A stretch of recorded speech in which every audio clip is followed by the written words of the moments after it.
Mesdames, Messieurs, bonjour et bienvenue à notre numéro de Parlons Droit. Ce matin, nous nous revoyons pour une deuxième fois, à l'occasion de cette émission que nous avons initiée afin de pouvoir discuter avec le peuple sénégalais de certaines notions jugées indispensables.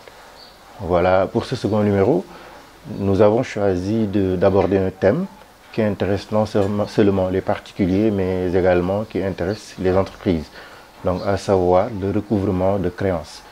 Vous savez bien que le recouvrement de créances est très nécessaire pour la survie des entreprises, parce que vous n'êtes pas sans savoir également que le monde des affaires est fait de cela, c'est-à-dire nous avons tout le temps en face à face un débiteur et un créancier. Donc je vais essayer rapidement de définir ce qu'est le débiteur et le créancier, parce qu'il s'agit de deux notions importantes dans ce que l'on appelle le recouvrement de créances. En termes très banals, très terre à terre, le créancier, c'est celui à qui l'on doit. C'est-à-dire aujourd'hui, je vous prête 100 000 francs, je suis votre créancier. Je vous prête une maison, je suis votre créancier par rapport à la maison que je vous ai prêtée. Pour dire, ou bien pour être bref, le créancier, c'est celui à qui l'on doit. Vous me devez quelque chose, donc je suis votre créancier. Concernant le terme débiteur également, c'est très simple, c'est le contraire de créancier. Donc celui qui doit, c'est celui-là que l'on appelle le débiteur. Je tenais à faire ces définitions basiques parce que simplement dans le recouvrement de créances, on aura tendance à utiliser à chaque fois les notions de créancier ou bien de débiteur. Voilà, je disais tout à l'heure également que le recouvrement de créances est une étape importante pour l'actif des sociétés, mais également pour l'actif des personnes physiques. Nous avons l'habitude de dire personne physique ou personne morale. Personne physique comme vous et moi, personne morale, on parle de société, on parle de l'État, etc. Ce sont les personnes qu'on ne peut pas matérialiser physiquement. C'est pourquoi on parle de personnes morales. Voilà, maintenant à l'issue des relations d'affaires, bien entendu, les sociétés peuvent être créancières d'autres sociétés ou bien être créancières de personnes physiques. Maintenant, pour recouvrer ces créances-là, c'est-à-dire pour se faire payer, parce qu'on vous doit quelque chose, parce que vous êtes créancier. Maintenant, pour être payé, il y a des techniques qui sont là, qui vous permettent d'être payé. Même chose si je suis personne physique, vous me devez quelque chose, je peux également utiliser ces techniques-là pour être payé.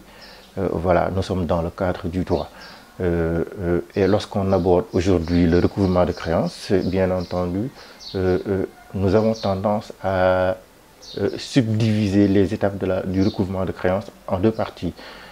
D'abord, il y a ce que l'on appelle les recouvrements de créances par voie, je veux dire, non juridique ou bien non judiciaire, mais également ou bien non contentieuse.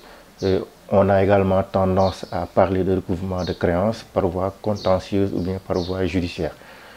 Voilà, souvent même dans le cadre des études de droit, lorsqu'on aborde les techniques de recouvrement de créances, on fait fi des techniques de recouvrement de créances non contentieuses ou bien qui ne se font pas en tout cas par la voie judiciaire.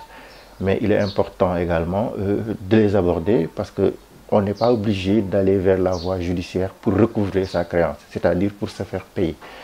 C'est pourquoi il est très important lorsqu'on fait ces éclairages-là d'aborder les deux thèmes.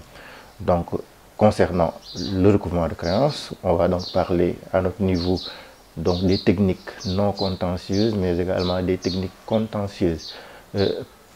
Concernant les techniques non contentieuses, tout le monde doit le savoir, bien sûr. On recouvre sa créance sans pour autant passer par la voie judiciaire. Durant cette période-là, nous pouvons relever certains points. Par exemple, on peut recouvrer sa créance en utilisant des techniques, ce qu'on appelle les techniques de relance. Les techniques de relance. Lorsqu'on aborde également les techniques de relance, il y a plusieurs sortes de relances. Il y a ce que l'on appelle les relances téléphoniques. Il y a ce que l'on appelle les relances par email. Il y a ce que l'on appelle les relances par courrier. Mais également, il y a les techniques de relance par face à face. C'est-à-dire, on se déplace, on va voir son débiteur afin de lui exposer qu'il doit simplement vous payer. Maintenant, lorsqu'on aborde cette première partie concernant le recouvrement de créances non contentieux, le premier point que l'on voit d'abord, ce sont les techniques de relance téléphonique. Il s'agit d'une technique de relance qui est là, qui est très importante, mais également qui peut nécessiter du temps et de l'argent, parce que c'est un appel téléphonique que l'on émet. On peut avoir par exemple 100 débiteurs, nous l'avons souvent, et même plus d'une centaine de débiteurs dans les grandes sociétés. Alors que par exemple le service de recouvrement est composé de 2 ou 3 personnes. C'est-à-dire, si vous voulez utiliser ces techniques non contentieuses de recouvrement de créances, c'est-à-dire les appels téléphoniques, vous allez devoir effectuer un appel pour tous les 200 débiteurs que vous avez. Donc c'est pourquoi on dit que ça nécessite et du temps et de l'argent. Du temps, parce que si vous devez appeler par exemple un débiteur, ce n'est pas quelque chose qui se fait à la légère, ça nécessite du temps. Du temps, donc il va falloir prendre le temps nécessaire pour appeler chaque débiteur, lui exposer les soucis, mais également il y a des techniques à respecter lors de l'entretien téléphonique. Donc ça va nécessiter du temps si vous avez bien sûr beaucoup de débiteurs. Ça nécessite de l'argent bien entendu parce que ce sont des appels que vous émettez, donc qui seront facturés également. C'est pourquoi nous avons l'habitude de dire que concernant cette technique de relance, bon, on n'a pas besoin en tout cas de l'appliquer à tous nos débiteurs. Donc il va falloir y procéder par priorité, c'est-à-dire prioriser les débiteurs. Prioriser d'abord les débiteurs pour qui le recouvrement peut être en tout cas risqué. C'est-à-dire on peut avoir des débiteurs un peu morosifs, on peut avoir des débiteurs tortueux, c'est-à-dire qui ne veulent pas payer du tout. Ces débiteurs-là, vous pouvez les prioriser dans ce que l'on appelle les techniques de relance téléphonique. Vous les appelez, vous discutez avec eux avec la manière. Donc tous les débiteurs aujourd'hui pour qui le recouvrement de la créance peut comporter des risques, donc vous devez les prioriser, les appeler. Mais également, il faut également tenir compte de la nature de la créance, mais également du coût, du montant de la créance. Aujourd'hui, par exemple, vous pouvez avoir 4 débiteurs, les 2 premiers vous doivent 100 millions, les 2 autres vous doivent 100 000. Donc on va prioriser ceux qui nous doivent les 100 millions. Donc ce sont ces techniques-là que vous utilisez afin de faire une priorisation des débiteurs que vous allez appeler concernant les relances téléphoniques.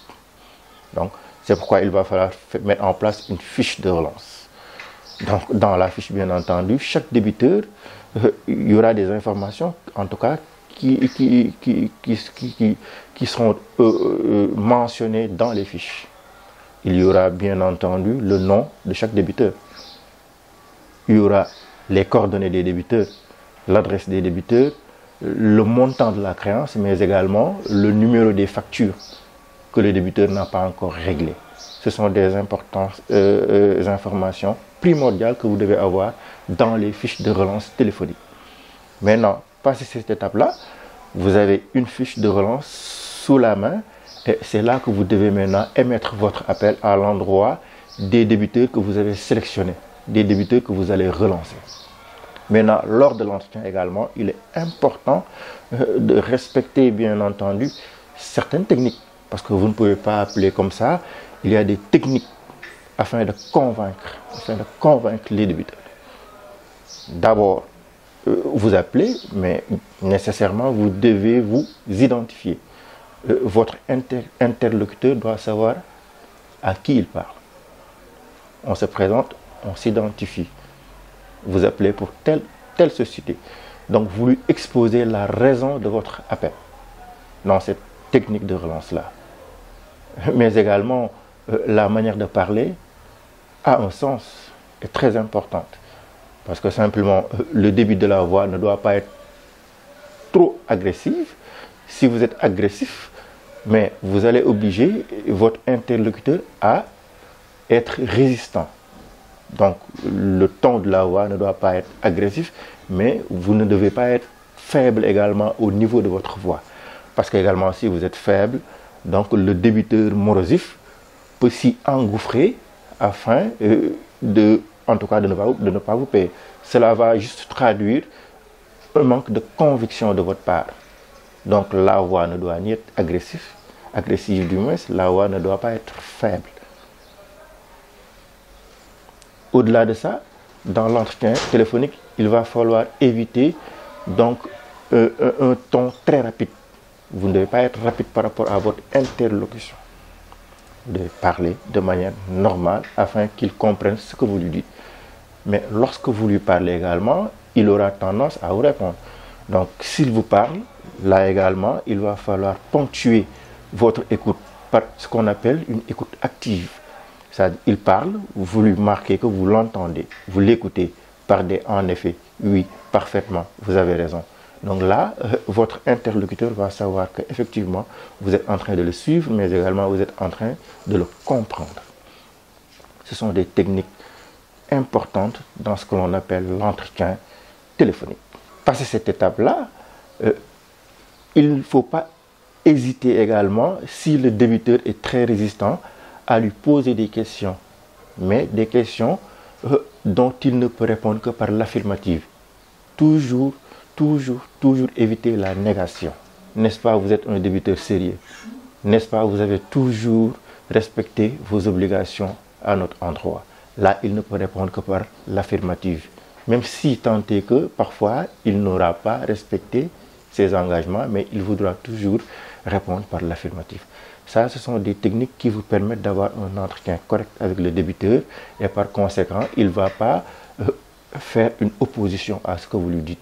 Maintenant, s'il comprend réellement le motif de votre appel, il sait qu'il doit une facture qu'il comprend maintenant parce que vous l'avez appelé, vous l'avez donné les numéros de facture, la nature de la créance, les causes et tout ça.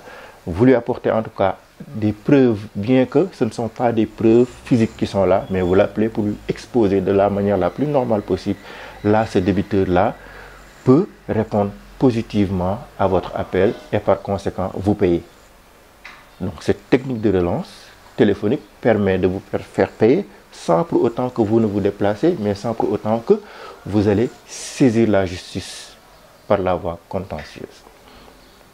Il y a ce qu'on appelle également les techniques de relance par courrier. C'est important. Comme je vous l'ai dit tout à l'heure, il va falloir prioriser, surtout s'il s'agit d'entreprises qui ont une multitude de débiteurs. Parce que simplement, vous ne pouvez pas appeler tout le monde. Donc, même chose, c'est le même principe, sauf que là, vous allez écrire. Donc, il y a des mentions obligatoires ou bien importantes qui doivent figurer également dans ce que l'on appelle les relances par courrier. Par courrier.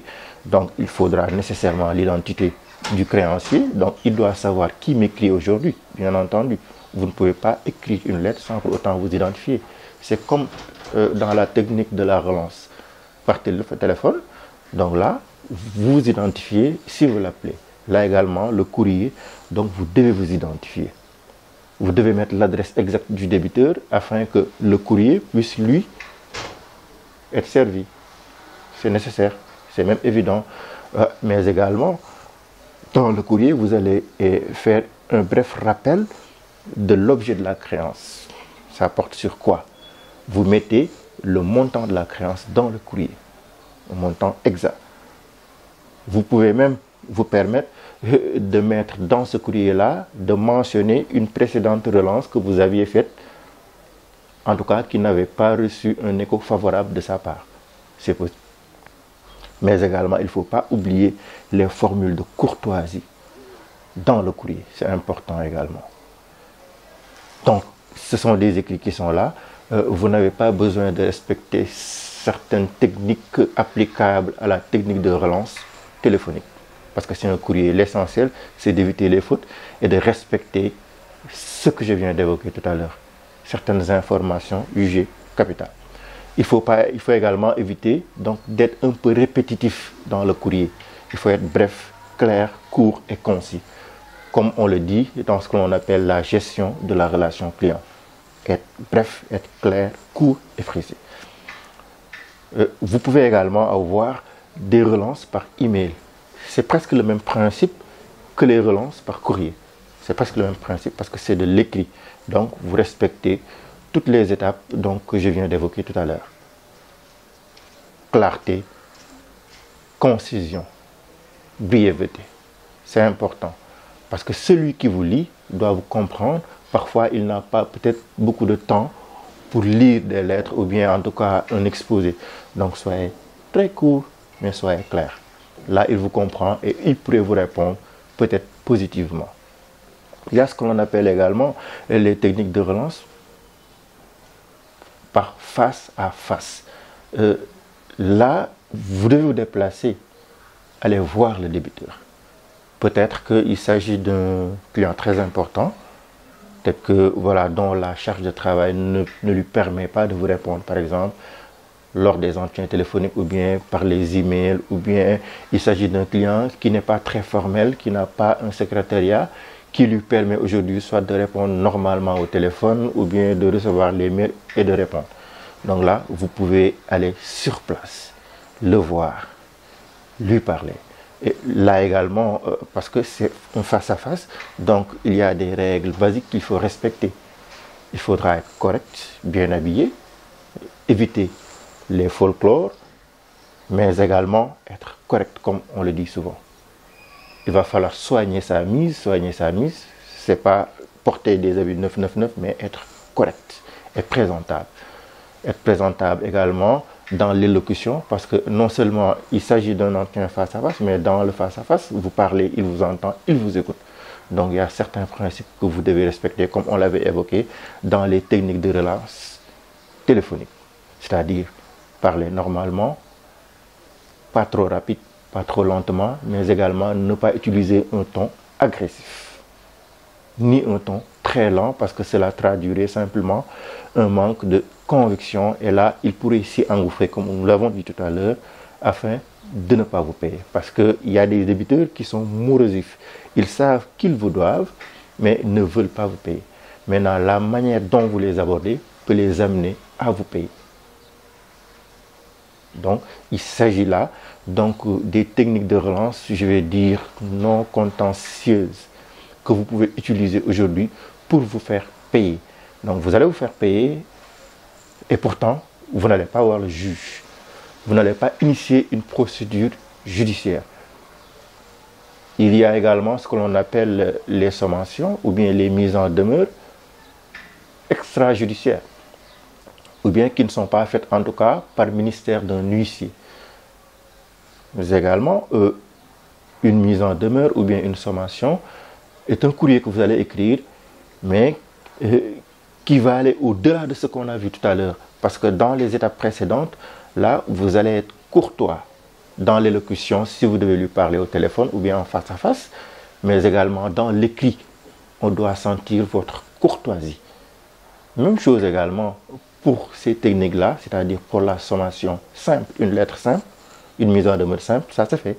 Une mise en demeure peut ne pas être faite par un huissier. Un huissier, c'est un officier assermenté. Donc pour qui ce qu'il dit fait foi jusqu'à inscription de faux. J'aime cette info, l'actualité, notre credo. Ngir ngeen am ay xibaar yu wér te wóor